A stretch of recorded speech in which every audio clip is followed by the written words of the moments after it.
Hi ಸ್ನೇಹಿತರೆ, ಎಲ್ಲರಿಗೂ ನಮಸ್ಕಾರ. ನಾವು ನಮ್ಮ ಅತ್ತೆ ಮನೆಯಲ್ಲಿ ಹಬ್ಬ ಮುಗಿಸ್ಕೊಂಡು ಬಂದರೆ ನಮ್ಮ ದೊಡ್ಡಮ್ಮನ ಮನೆಯಲ್ಲಿ ಹಬ್ಬ ಮುಗಿಸ್ಕೊಂಡು ವಾಪಸ್ ಬಂದೆ. ನಮ್ಮ ಮನೆಗೆ ಬಂದಿದ್ದೆ. ನಾವು ಏನು ಮಾಡಿದ್ವಿ, ಬೆಳಗ್ಗೆನೆ ಅಂಗಡಿಗೆ ಹೋಗಿ ಸಾಮಾನು ತರಬೇಕಾಗಿತ್ತು. ಒಂದು ಸ್ವಲ್ಪ ಸಾಮಾನು ತರಕ್ಕೆ ಅಂತ ಹೇಳ್ಬಿಟ್ಟು ಅಂಗಡಿಗೆ ಹೋದ್ವಿ. ಅಲ್ಲಿ ನನ್ನ ಮಗಳು ತಿಂಡಿ ತಗೊಡು ಅಂತ ತುಂಬಾನೇ ಆಟ ಮಾಡ್ತಿದ್ಲು. ಅದಕ್ಕೆ ನಾನು ಬೇಡ, ನೆನ್ನೆ ಎಲ್ಲ ತಿಂದಿದ್ದೀಯ ಅಂತ ಹೇಳ್ಬಿಟ್ಟು ಹೇಳ್ತಿರ್ಬೇಕಾದ್ರೆ ಪಕ್ಕದಲ್ಲೇ ಗಾಡಿಗಳಿಗೆ ಪೂಜೆ ಮಾಡ್ತಿದ್ರು. ಅದನ್ನು ಸಹ ವಿಡಿಯೋ ಮಾಡ್ಕೊಂಡು ನೆಕ್ಸ್ಟ್ ನಮ್ಮ ಸ್ನೇಹಿತರು ಡೈಲಿ ಬರ್ಬೇಕಂದ್ರೆ ಸಾಂಗಕ್ಕ ಬರ್ತಿದ್ರು. ಇವತ್ತೇನೋ ಸಾಂಗಕ್ಕ ಬರ್ದೇನೆ ಹಂಗೆ ಶಿಲೆ ಹೊಡ್ಕೊ ಬರ್ತಿದ್ರು. ಯಾಕೆ ಅಂತ ಗೊತ್ತಿಲ್ಲ, ಜನ ಚೇಂಜ್ ಕೇಳ್ತಾರಲ್ಲ, ಅದಕ್ಕೆ ಇವತ್ತು ಸಾಂಗಕ್ಕ ಬಂದಿಲ್ಲ. ಹಾಗೇನೆ ನಾವು ಇಲ್ಲಿ ಅಂಗಡಿ ಪರ್ಚೇಸ್ ಮಾಡ್ತಾ ಇರ್ಬೇಕಾದ್ರೆ ಒಂದು ಹುಡುಗಿ ಬಂತು. ಈ ಹುಡುಗಿ ಕನ್ನಡ ಮಾತಾಡೋದನ್ನ ತಮಿಳಲ್ಲಿ ಮಾತಾಡಿ ನಮ್ಮ ಮಗಳಿಗೆ ತಬ್ಬೀಬ್ ಮಾಡ್ಬಿಟ್ಲು.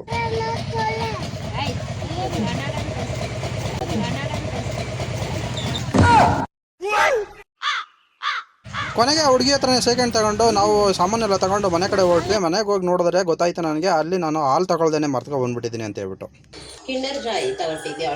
ಹಾಲೇ ಕೊಟ್ಟಿಲ್ಲ ಅವನು. ಅಣ್ಣ ಹಾಲು ಮಿಸ್ ಆಗ್ಬಿಟ್ಟೆ. ಹೌದಾ? ಸರಿ ಅಂದ್ಬಿಟ್ಟು ಅಂಗಡಿಯಿಂದ ಹಾಲು ತಗೊಂಡು ಹೋದ್ರೆ ಮನೆಯಲ್ಲಿ ನನ್ನ ಹೆಂಡತಿ ಒಂದು ಬಿಗಿ ಹಿಡ್ಕೊಂಡು ಆಟ ಆಡ್ತಾ ಇದ್ದು. ಅದು ಎಲ್ಲಿಂದ ಸಿಕ್ತು ಅಂತ ಕೇಳಿದ್ರೆ ನನ್ನ ಹೆಂಡತಿ ಹೇಳ್ದು, ಅದೇ ನಿಂಗೇನ ಬೀಗ ಇಲ್ಲ ಅಂತ ಹೇಳ್ತಿದ್ದಲ್ಲ, ತಗೊಂಡೋಗಿ ಹಾಕಬಿಡು ಅಲ್ಲಿಗೆ.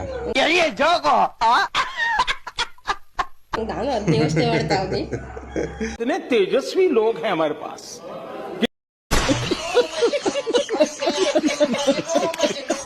ನನ್ನ ಹೆಂಡತಿ ನಾನು ಸುಮ್ಮನೆ ತಮಾಷೆಗೆ ಹೇಳೋದನ್ನ ಸೀರಿಯಸ್ ಆಗಿ ತಗೊಂಡು ಆ ಬೀಗನ ಲಾಕರ್ಗೆ ಹಾಕೋದಕ್ಕೆ ರೆಡಿ ಮಾಡ್ತಿದ್ದಾಳೆ. ಒಂದ್ಸಲ ಬೀಗ ಹಾಕ್ಬಿಟ್ಟು ತೆಗಿಯಕ್ಕೆ ಹೋಗ್ತಾ ಇದ್ದಾಳೆ, ಬರ್ತಾ ಇಲ್ಲ. ಅದನ್ನು ನೋಡ್ಬಿಟ್ಟು ನಮ್ಮಮ್ಮ ಇಸ್ಕೊಂಡು ಚೆಕ್ ಮಾಡ್ತಿದ್ದಾರೆ, ಇನ್ವೆಸ್ಟಿಗೇಷನ್ ಮಾಡ್ತಿದ್ದಾರೆ.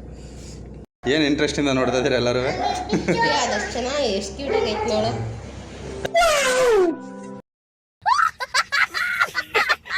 ಆಮೇಲೆ ನಮ್ಮವ್ವ ಎಷ್ಟೇ ಓಪನ್ ಮಾಡೋರು ಆ ಬೀಗ ಓಪನೇ ಆಗ್ತಾ ಇಲ್ಲ. ಆಮೇಲೆ ನನ್ನ ಹೆಂಡತಿನೇ ಇಸ್ಕೊಂಡು ಅದನ್ನು ಹಂಗೋ ಹಿಂಗ ಮಾಡಿ ಓಪನ್ ಮಾಡಾದ್ಮೇಲೆ ಆ ಬೀಗನ ಲಾಕರ್ಗೆ ಹಾಕೋದಕ್ಕೆ ಅಂತ ಹೇಳ್ಬಿಟ್ಟು ಬ್ಯಾಗಲ್ಲಿ ಇಟ್ಕೊಂಡು ತಗೊಂಡೋದ್ಲು.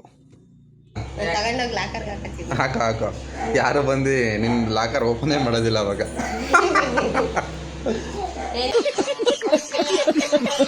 ಆಮೇಲೆ ನನ್ನ ಮಗಳು ನಮ್ಮ ಅವ್ವಂಗೆ ಅಟ್ಟೆ ಕೋಳೆ ಮಟ್ಟೆ ಮಾಡಕ್ಕೆ ಹೋಗಿ ಜೋರಾಗಿ ಹೊಡೆದು ಬಿಡೋದ.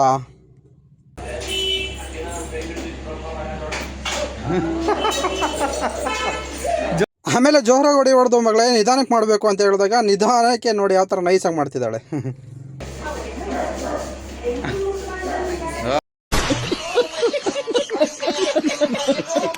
ಆಮೇಲೆ ನನ್ನ ಮಗಳ ಜೊತೆ ಒಂದು ಸ್ವಲ್ಪ ಹೊತ್ತು ಆಟ ಆಡ್ಕೊಂಡು ನೆಕ್ಸ್ಟ್ ನನ್ನ ಹೆಂಡತಿನ ಕೆಲಸದ ಹತ್ರ ಬಿಟ್ಬಿಟ್ಟು ನಾನು ಕೆಲಸಕ್ಕೆ ಹೋದೆ.